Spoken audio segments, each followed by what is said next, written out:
Welcome back. In our last video we talked about some of the cultural innovations of the Archaic Age, such as philosophia and hoplite warfare. Today I want to talk to you about lyric poetry, that is, poetry that is outside of the epic tradition and is more akin to the kind of poetry you've read in your own lives in English. So this lecture is entitled Archaic Age Poets. The first one I want to tell you about is a man named Archaic. He was born sometime in the early 600s, which puts him right in the middle of the Archaic Age. He's from the island of Paros, but he moved to Thasos.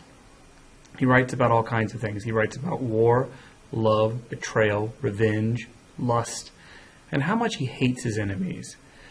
He was most likely a mercenary. It means he got paid to fight other people's wars for them. And yet he was a poet. Here's one of his fragments. In my spear is my kneaded barley bread. In my spear is my wine from Ismaros. I drink it, leaning upon my spear. And another one. My shield's in the hands of some jubilant Thracian, a faultless piece of equipment which I left unwillingly beside a bush. Myself, I'm safe. What do I care about that shield? To hell with it. I'll soon find another one that's no worse. And here, fragment 18. I have no love for a commander who's tall or stands astraddle, who's proud of his curling locks or wears his beard neatly trimmed. Instead, I'll take a man who's short and crooked to look at about the shanks, firmly planted to his feet, full of heart. You can see in Archaic a kind of immediacy. He's talking about things that are near to him or things that he's thinking about with some sort of emotional connection. This is not intellectual poetry. It's poetry from the heart. And I think that's what a lot of people identify with and connect with when they read Archaic.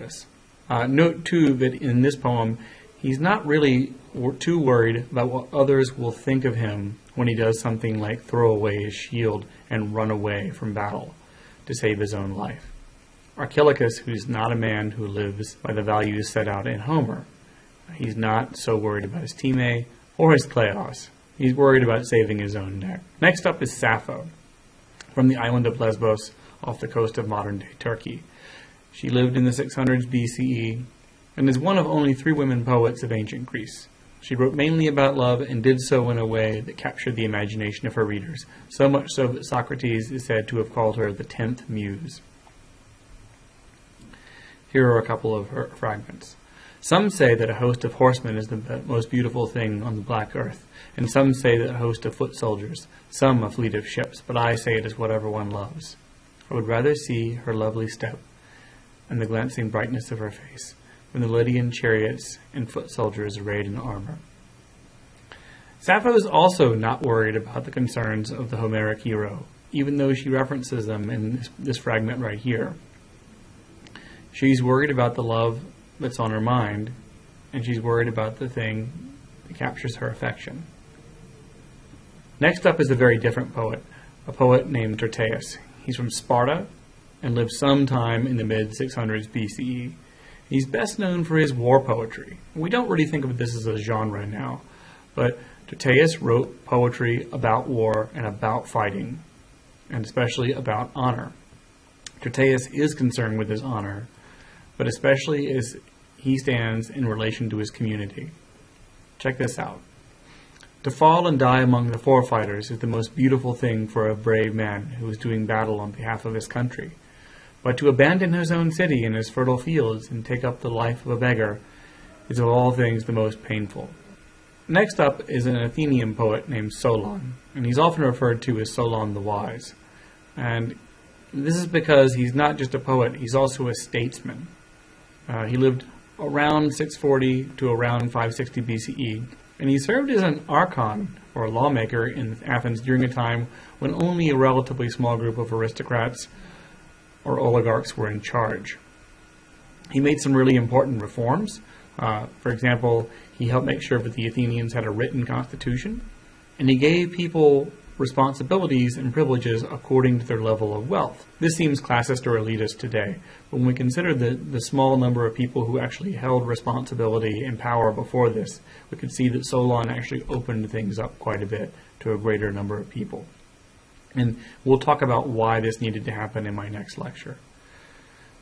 He also gave us reforms that further defined citizenship for the Athenians. So Citizenship in this period, when Solon gives his reforms, comes to be defined as having rights to vote, legislate, and be free of debt slavery.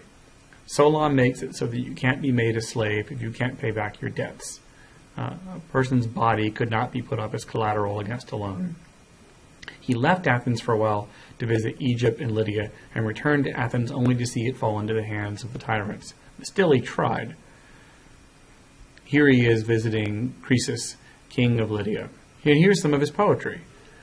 Many bad men are wealthy, and many good men are poor. We shall not exchange with them our goodness for their wealth, because the one is sure forever, while money belongs to different men at different times. Solon's concerned with different things from Tyrtaeus, and he's also concerned with different things from Sappho. Still, the things he's writing about are near and dear to his heart. I'd like now to talk about Simonides. Simonides is from the island of Kos, also known as Chios. He was born in 556 and died around 468. We have quite a bit of biography about him. He's best known for his simple style and his epitaphs for Athenians, Corinthians, and Spartans who died fighting in the Persian Wars. He came to Athens at the age of 30, perhaps because the tyrants who were in charge there at the time were doing a lot to patronize the arts. He's also said to have invented 4 letters in the Greek alphabet: Eta, Omega, Xi, and Psi. Here is his epigram 22b.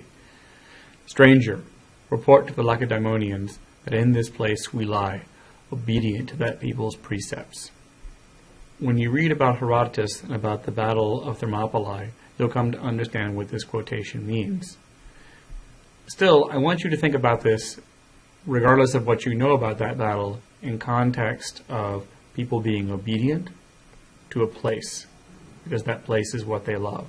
Stay tuned for my next lecture on the civilizations of Sparta and Athens and governmental reforms that were taking place during the Archaic Age.